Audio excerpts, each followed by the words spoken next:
Good morning, guys. Happy Saturday morning. So, well, at least we survived the storms that came through here yesterday. Uh, 70 mile an hour straight line winds and stuff. Fortunately, we had cut down a whole bunch of trees. So that was a good thing because we didn't have any come crashing out of the ground. And that was kind of worrisome with all the rain we've got lately that, the ground was soft and you get some big winds with some big trees and they can just uproot them real quick. So don't know what's going on here. I did see throughout Tennessee and Kentucky yesterday, just from this windstorm, there were over 100,000 people without power because trees were coming down all over the states, being blown over power lines, et cetera, et cetera. Then, of course, you guys have what's going on with the massive snowstorm up in the Great Lakes area. Hey, it's only the beginning of March. Comes in like a lion, goes out like a lamb. Let's hope it goes out like a lamb because God knows the first couple of days of March have already been roaring. Let's put it that way. But it goes to show you that Mother Nature's also involved in all of this. And when I say that, it's SHTF, okay? We can talk about Joe Biden or Vladimir Zelensky or Vladimir Putin or Xi Jinping or whatever, doing whatever they can to destroy the world. Mother Nature's a hell of a lot more powerful. Sorry, okay? Mother Nature doesn't need a button. Just, you know what? Screw them. They're gonna taste a little bit of my wrath today. It's something we need to prepare for. It's something we need to pay attention to. Obviously, yesterday, everybody who was in the path of this was battening down the hatches, okay, putting away things that could possibly get blown away. Mrs. P and I were out covering things and doing whatever to protect stuff or locking stuff down, putting stuff inside so it didn't blow away. I mean, you get winds like that and you go, gee, I've got a hose sitting out in the backyard. 70 mile an hour wind picks up that hoe and uses it like a missile right through a window. There are things that you've got to prepare for, even though you really don't think about it. Have you got secure places to put things?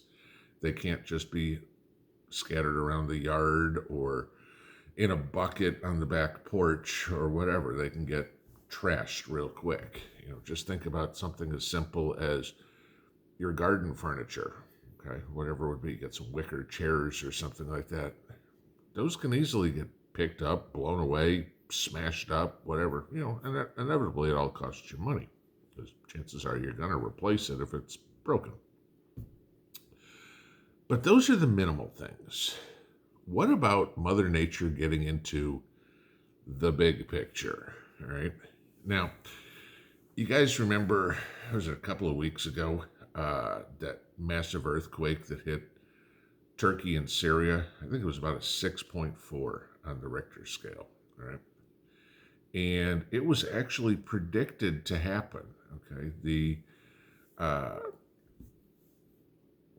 Netherlands seismologist, a gentleman by the name of Frank Huberbits, had predicted that earthquake was going to hit. Now, he works for the SSGEOS Scientific Institute, which is a European equivalent of the USGS,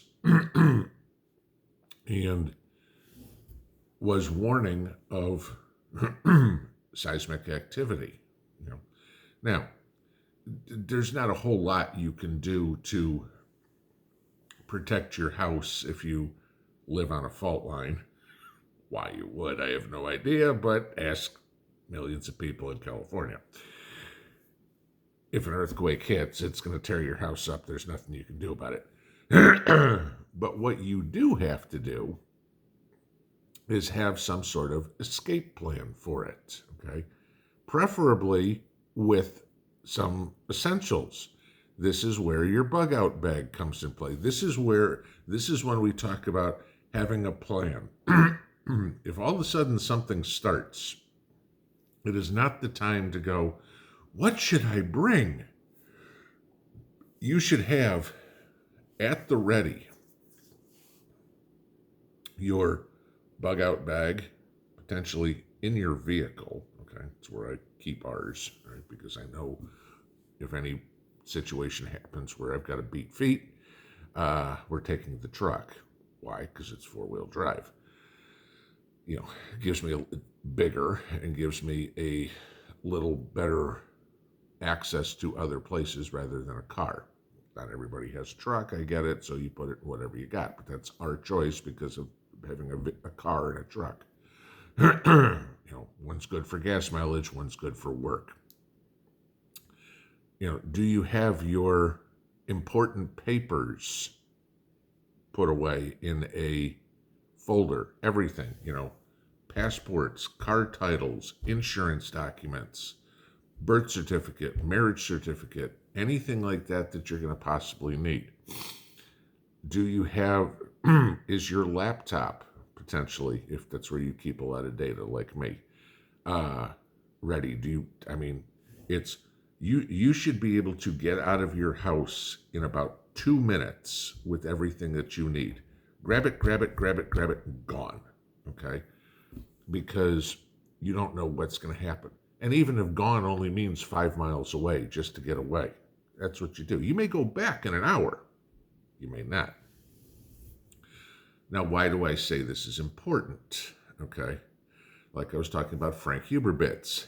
He had predicted the Turkey-Syria earthquake. Want to know what else he predicts? Okay. That we are going to have earthquakes between sometime this week, okay, in the next few days at 12 different points around the world, okay? And obviously it's not 12 different points around the United States, okay? But where is he saying this is going to happen? Japan, Indonesia, Portugal, Greece, Pakistan, Russia, and part of North America, okay? As he put it, he says, I'm not exaggerating. I'm not trying to spread fear. This is just a warning. Okay, so he said that this is going to happen somewhere between March 2nd and March 7th is when we're going to see this stuff. Well, here it is. It's March 4th. So that puts us 2 days in, right? We have already had some earthquakes in Vanuatu, around New Zealand, already in the last couple of days. What his concern is we're going to see some earthquake around an 8.5 on a Richter scale. Anybody ever see the movie San Andreas? The Rock, that one? Not saying it's going to be San Andreas' fault. I don't know if it's, where he's talking about. He said somewhere in North America. Okay. Mexico, U.S., Canada. But Canada, we're listening. Who knows which one it is? Imagine if an 8.5 happens somewhere near you, 50 miles away, 75, 100 miles away. You're going to be affected, not necessarily with the ground opening up and swallowing you, but you're going to have people coming like crazy. If it's near the coast, you're going to have floods, et cetera, et cetera, et cetera. I'm not trying to say it's going to be like the movie San Andreas, but an 8.5 is pretty devastating. Okay, you had the earthquake in San Francisco in the early 1900s, destroyed the city. We saw what happened with some of these other recent earthquakes. Just what I'm saying here is don't forget about the earthquakes or the nature events that happen. Tornadoes, hurricanes, windstorms, earthquakes, because they can be a hell of a lot more devastating with a hell of a lot less notice than any of the other things we really prep for. Again, it's an SHTF situation that you need to think about. Just 10 minutes while you're having coffee. Just ponder. What if an earthquake went off, whatever fault line is near you? How would it affect me? And what would be my response? People do it for hurricanes. People do it for tornadoes. Why don't we do it for earthquakes? It's just another way of Mother Nature reminding us that she's more powerful than any dingbat sitting in any capital city. Pinball out.